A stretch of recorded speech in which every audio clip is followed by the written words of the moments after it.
Je remercie, mesdames et messieurs les députés, pour leurs interventions.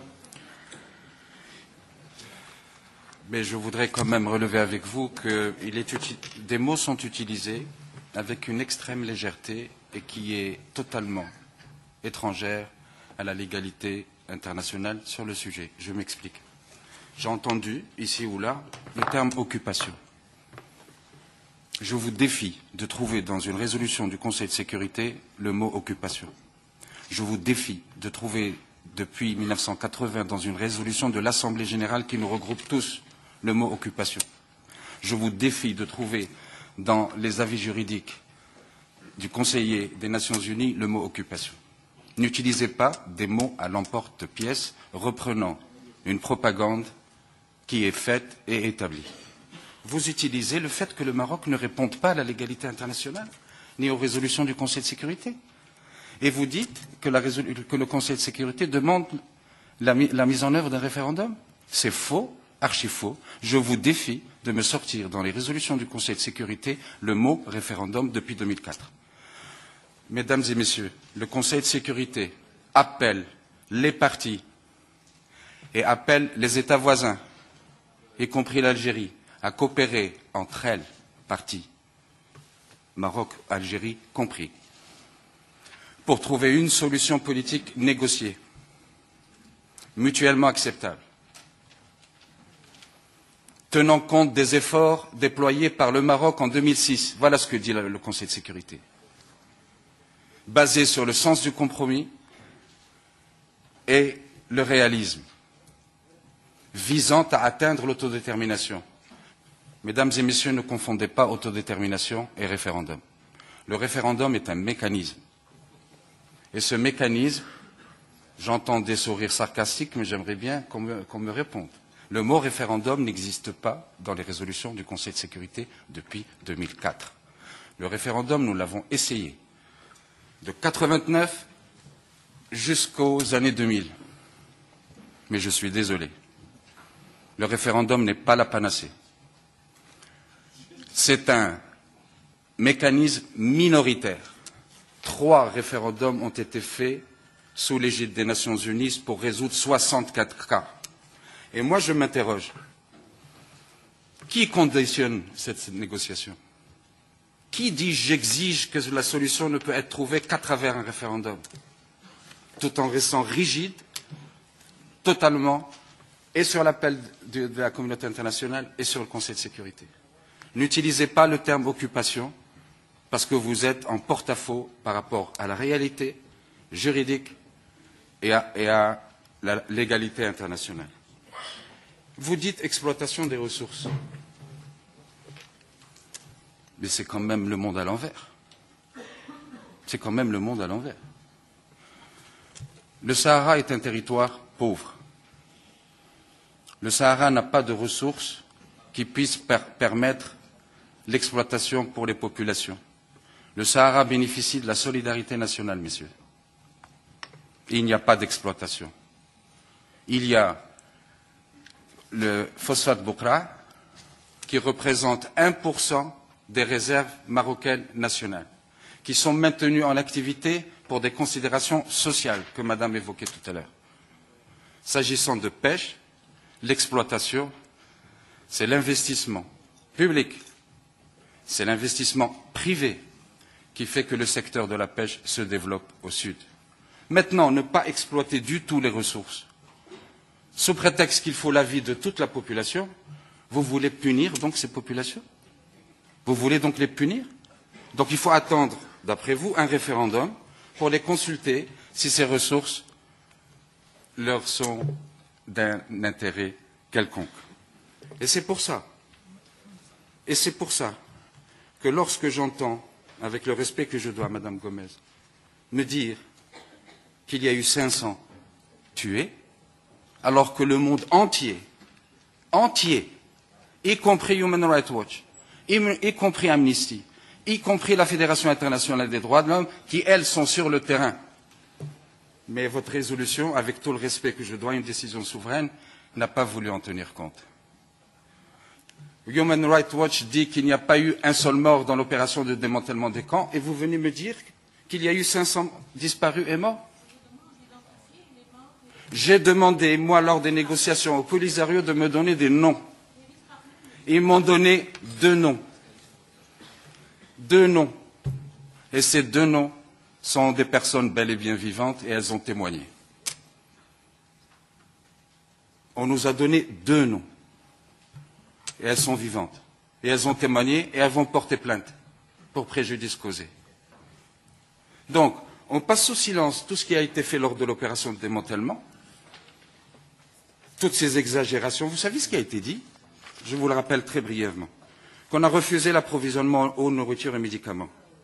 Qu'il y a eu de l'humiliation et de la répression. Qu'il y a eu un massacre massif. Une résistance face à la terreur. Alors que le camp, il y avait des entrées, des sorties et un dialogue qui était engagé. Ça avant le démantèlement. Avant le démantèlement. Une tragédie humanitaire. Des centres d'internement d'Auschwitz, mesdames et messieurs. Voilà ce que le Polisario a utilisé pour qualifier ces camps. Centres d'internement d'Auschwitz. On va commettre un assassinat contre plus de 20 000 personnes. Aucun décédé dans la population civile. Ayez la grâce de le reconnaître, mesdames et messieurs. Ayez la grâce de le reconnaître. 8 morts, dont un enfant de 7 ans, ont été retrouvés morts. On a demandé des noms, et je vous ai déjà dit qu'il n'y avait ni 8 morts, ni un enfant. Ceci nous rappelle le temps du régime du dictateur Augusto Pinochet. Voilà comment on récompense un dialogue.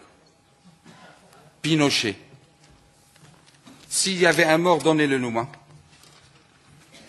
Et cette propagande, cette manipulation, je suis désolé, c'est comme ça qu'elle est qualifiée. Parce que c'est du mensonge. Et on parle, Mohamed Abdelaziz, de nettoyage ethnique, d'arrestation anarchique, d'enlèvement massif et de torture de civils. Aujourd'hui, on oublie le démantèlement, on oublie l'opération de démantèlement, et maintenant on va nous concentrer, essayer de nous concentrer sur de soi-disant interpellations dans les commissariats. Ils ont parlé d'attaques militaires avant le démantèlement, en dénonçant que l'armée a bougé, ce qui est faux. Beaucoup d'entre vous ont vu les films, ont vu la réalité.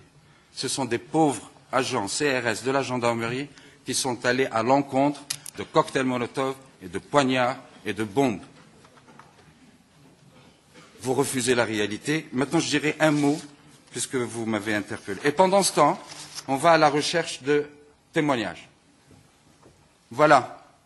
On va à la recherche d'enfants de Gaza, l'attaque de Gaza, pour dire voilà les enfants sahraouis. Et on voit une dame sahraoui à Madrid en train de pleurer parce qu'elle aurait reconnu son bébé. Ces attaques, c'était en 2005, à Arza. L'agence officielle EFE qui reprend ces bébés d'Arza. Antena 13 reprend parce que les gens sont à la recherche de cadavres. Eh bien, il n'y en a pas. Antena 13 prend des photos d'un crime ordinaire réalisé, Omar ordinaire, tragique, en 2005 à Casablanca, qui n'a rien à voir avec le Sahara. Et on sort ces morts et ces cadavres et on dit il y a des cadavres. C'est pas de la manipulation, ça? Ça ne va pas au-delà de la simple erreur médiatique, repris par un certain nombre de voix d'ONG et bien d'autres. Lorsque le Polisario, entre 1976 et 1985, a tué, assassiné des pêcheurs espagnols, lorsque l'association des victimes de centaines de décédés, qu'a-t-on fait pour ces mitraillés? Rien, absolument rien. Si parmi vous, il y a des gens qui ont déjà statué que le Sahara est déjà un État indépendant, et que la race existe, et que le Polisario est le représentant légitime, naturellement, on n'a pas beaucoup de choses à dire. Je prends 1 minute supplémentaire pour me permettre, je dis bien me permettre, de commenter, vu par un de vos partenaires, la résolution que vous avez cru devoir adopter. Est-ce que vous acceptez que votre partenaire commente cette résolution? C'est un dialogue politique que nous avons. N'est-ce pas? Alors, nous disons que cette résolution passe sous silence un certain nombre de réalités. On n'évoque pas la présence d'ONG internationales crédibles qui sont sur place. Et je sais qu'un certain nombre de rédacteurs n'ont pas voulu l'ajouter. Ça n'a pas été mis qu'il y avait Human Rights Watch, Amnesty International et la Fédération internationale. Il n'a pas été mis que les organisations, mesdames et messieurs, nos ONG marocaines, c'est à elles, et peut-être plus qu'à d'autres, parce que nous voulons savoir ce qui s'est passé chez nous. Nous voulons savoir ce qui s'est passé chez nous. Les ONG marocaines crédibles, parce qu'elles interpellent, parce qu'elles font la force du Maroc d'aujourd'hui. Vous les ignorez. Vous ignorez la présence de journalistes. Elles ont bel et bien été là, ces journalistes. Elles ont d'ailleurs été citées. Et puis, vous ne parlez pas, puisque si j'ai bien compris, la résolution porte sur les droits humains des populations sahraouies. Mais j'aurais voulu, les Marocains auraient voulu, qu'on leur reconnaisse le martyre des enfants, des personnes qui ont démantelé ce camp de manière pacifique. Non, mérite pas. Mérite pas. 2. Droits humains. Mais est-ce que parmi vous, quelqu'un s'interroge sur la situation singulière, unique, de ce qui se passe dans les camps de Tindouf? Connaissez-vous un camp de réfugiés au monde où les personnes n'ont pas été recensées et identifiées et protégées, où le HCR, depuis 30 ans, on lui refuse l'opération de recensement pour demander aux personnes à titre individuel: qui êtes-vous? Qu'est-ce que vous faites là? Et que voulez-vous faire? Ça n'émeut personne au sein de cette enceinte, à la lumière de la résolution consensuelle qui est sortie. Ça n'émeut personne parce que ça énerve. Parce que ça énerve. Il y a des gens qui ne veulent pas entendre parler d'une situation anormale dans les camps. Quelle est la loi qui s'applique dans ces camps? La loi algérienne ou la loi du Polisario? Pourquoi la personne n'a même pas droit à exister, à être identifiée? Et pourquoi cette pensée unique? Référendum, référendum, référendum.